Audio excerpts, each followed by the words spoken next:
This is a bearing flange for mounting a bearing. These are used on a lot of the vintage karts. Problem with these is that they're just cheap stampings, and they don't fit the bearings in a precise way like modern bearing cassettes do. And what I wanted to show you here was one way to make them fit better, and that's carefully, this is the way I do it. You can do it a lot of different ways, but you can get a precise fit on these if you're very careful.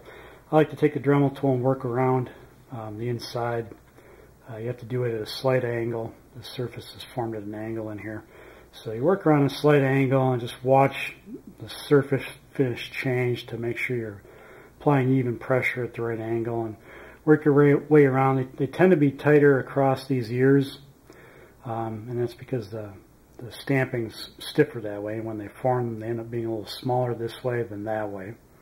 So you'll end up taking a little bit more off here and a little bit more off there. In fact, I like to concentrate with the Dremel down in here on each side.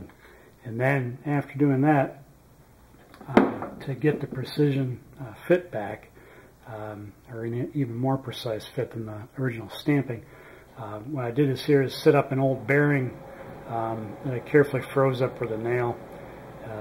Be careful doing that you don't distort the bearing. So I just put this in enough to keep the outer race from rotating. I check the diameter with a gauge to make sure that it's not out of round from putting the nail in.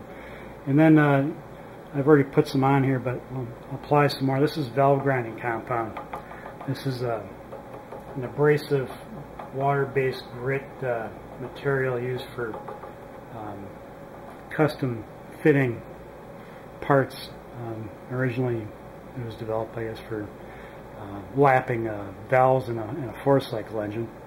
And you can get this at a real auto parts store, not at a place like AutoZone. But go to a real auto parts store and ask for some valve grinding compound. And put a little bit on here, and then put the flange on here and work it around a few times to distribute it. And then rotate this thing, work it in, work it across the spherical bearing outer race. And it doesn't really take very long to make this thing come into full contact where it touches the bearing. So you just work it around for about a couple minutes.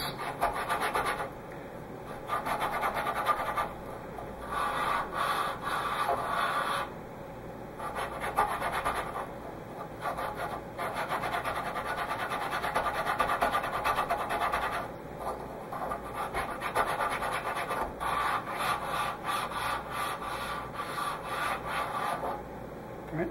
So it doesn't really take much more time than that, and then clean the thing up and put both flanges, there's two of these, on each side of your bearing you're actually using, and then check the gap here.